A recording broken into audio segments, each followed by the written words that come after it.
Those lights are bright. Can you see my bald spot? Trying not to present the illusion that there are hundreds of us here. It's like me and 4 of my friends. I appreciate it. You guys squeezing in so close. Yeah, my name is Lowery. I am an ordained elder from the North Carolina Annual Conference. I serve in an extension ministry appointment at the General Board of Higher Education and Ministry in Nashville, Tennessee. My job description is vocational discernment and clergy recruitment. My official title is Director of Young Adult Ministry, Discernment, and Enlistment. So I am tasked with encouraging annual conferences to increase the number of young clergy and helping to develop resources that can make that happen. And if a youth and young adult discerns that they are not quite called to be an ordained elder or an ordained leader in the United Methodist Church, to help them figure out what that might look like for them and encourage them in the right direction. But I was going to talk to you this afternoon about God's call and what it looks like in the church today and some good news that we might have.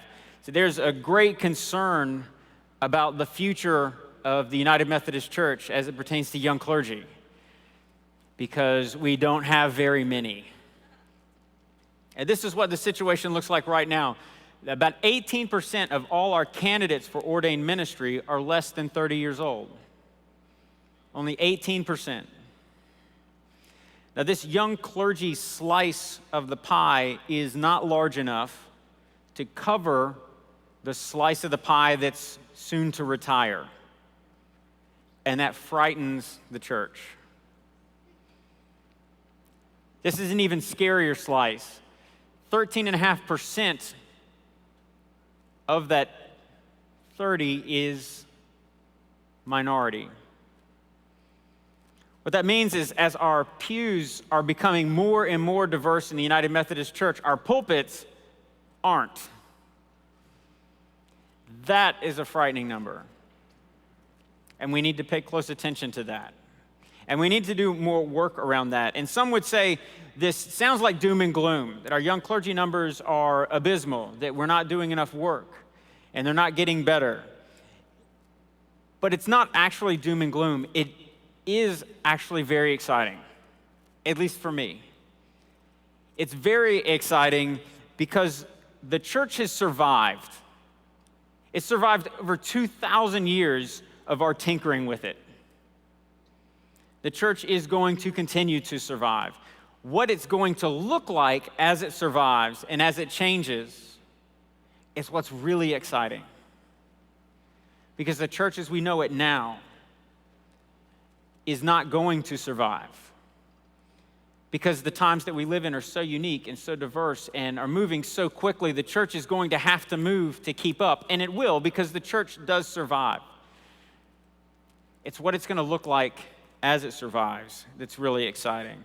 See, God is not abandoning the church. There are fewer people responding to a call to ordained ministry, but that doesn't mean God is abandoning. God doesn't abandon. God is shaping the church into what it's going to become. And God is doing that holy work through me and through you. And through the person that you're sitting beside here, and through all the people that are out in the hallway that have skipped the session because they've decided to go to the pool, or they've got something else to do, or the people that aren't here because they're too young, or the people that aren't here because they're too old. God is using those people to shape the church into what it's going to become. Because God still calls. God is still calling people into leadership in the church. And I believe that call has begun to look different. Because the church that those people are being called in to lead is becoming different. God, though, still calls. It's through faithful listening and discerning and responding to that call that we discover and that we develop leaders that are going to lead the church into what God is shaping it to be. Now, listening, discerning, and responding well hinges on our ability to be in holy conversation. This is the crux. Holy conversation. A conversation is a give and a receive. It flows both ways, or at least it needs to be healthy. And it needs to flow both ways when you're in conversation with other people. It needs to flow both ways when you're in conversation with God. Now, this is what a typical conversation might look like. You come home after a hard day at work or at school, and you tell this other person that you're with all about your day and all the struggles you had and all the celebrations that you had. And once you have completely unloaded everything from your day and you take a big sigh, you just start to relax and kick up a game of Call of Duty. That's what our typical conversations look like. But this is not a holy and prayerful conversation. This is one-sided and selfish. The word conversation is built on words that mean live with, keep company with, turn about with. Now, the word with implies that you are in this conversation with someone else, and that someone else can be another person, that someone else can be God, but it's not done alone. And we're not the first people to struggle with call, to try to figure out in conversation what that means. See, Mary, when she received her call, Scripture tells us she was just confused. Just confused. And Samuel, when he received his call, he hurried to Eli to help sort out what that meant. And Moses, when he received his call, his is one of my favorite stories because Moses argued and negotiated with God around his call and said, who am I? Just send someone else. Honestly, I'm not gifted enough. Someone else needs to go. And my call began early. My conversation with others and with God around my call did not begin early. And that created a problem. When I first responded to what I thought was my call, I worked in a surf shop. And then I became a professional soccer player. And then I went to high school and taught chemistry and biology and physics. And I thought I was listening well. But it wasn't until I entered into a conversation, a holy give and take with someone else, that I realized that I needed to be in better and deeper conversation around who God was shaping me to be in order to respond more faithfully. My local church pastor helped me to understand what was happening in my life, and that's when I began seminary at Duke. I became an ordained elder, and when I began to serve local churches in North Carolina. And even though I honestly don't sign as many autographs now as I used to, even though my sermons are fantastic, I don't sign as many autographs, but I'm happier and more content because I'm where God needs me to be right now.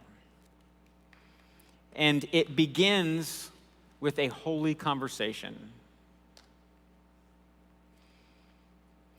Now, as part of the Young Clergy Initiative, the General Board of Higher Education and Ministry, with help from Discipleship Ministries and United Methodist Communications and some really fantastic and diverse writers, we've put together a new resource. It's launched just recently. It's named Called, One Word, Many Ways.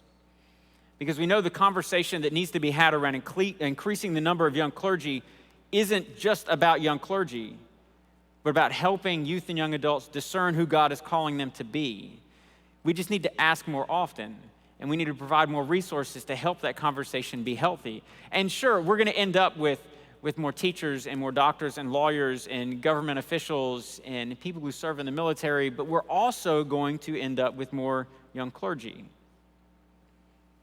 But only targeting young clergy isn't helpful. It's not being faithful. It's just not the right thing to do as the church. It's not our job to find young clergy. It's our job to discover who God is shaping us all to be. So this new resource is a 4-week experience that you can do in your local church. This is free. It's available online. It has sermon starters, lectionary resources. It's got liturgical helps. It has Sunday school curriculum for grades 6 to 12, as well as kindergarten to 5th grade. It's got support graphics around the children's curriculum to make it more fun, to make it more visual. It's got youth ministry retreat helps. It's got small group discussion starters. It has just about everything you can think of to help encourage this culture of call in your church. And you need to talk to your local pastor about it, talk to your youth pastor about it. It can be done in worship, it can be done outside of worship. You can use bits and pieces of it. But the church needs to do something more than just talk about call. It's our job to help resource the local church to make that happen. And this is one of the ways we're hoping to do that. This resource will renew every year. It'll be different stories, different videos, different call accounts. And the call stories that are shared through this resource aren't just into ordained leadership. They're deacon stories. They're lay ministry stories. They're missionary stories. They're written by females and males and African Americans and people who don't live in the United States. There's also an event that comes up every 2 years. It's in November this year. It's actually right across the interstate from where we are here at Coronado Springs Resort. It's November 6th through the 8th. It's designed to help youth and young adults discern whether their call might be to ordained ministry or not.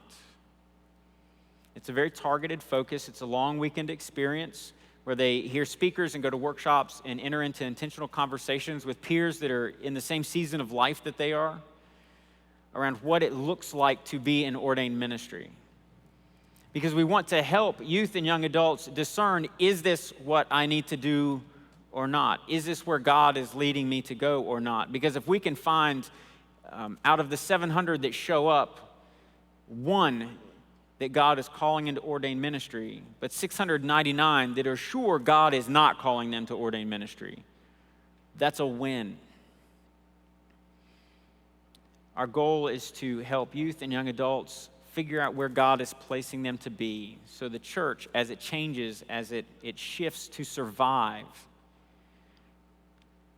is healthy and is where God needs it to be to serve the world where it is right now.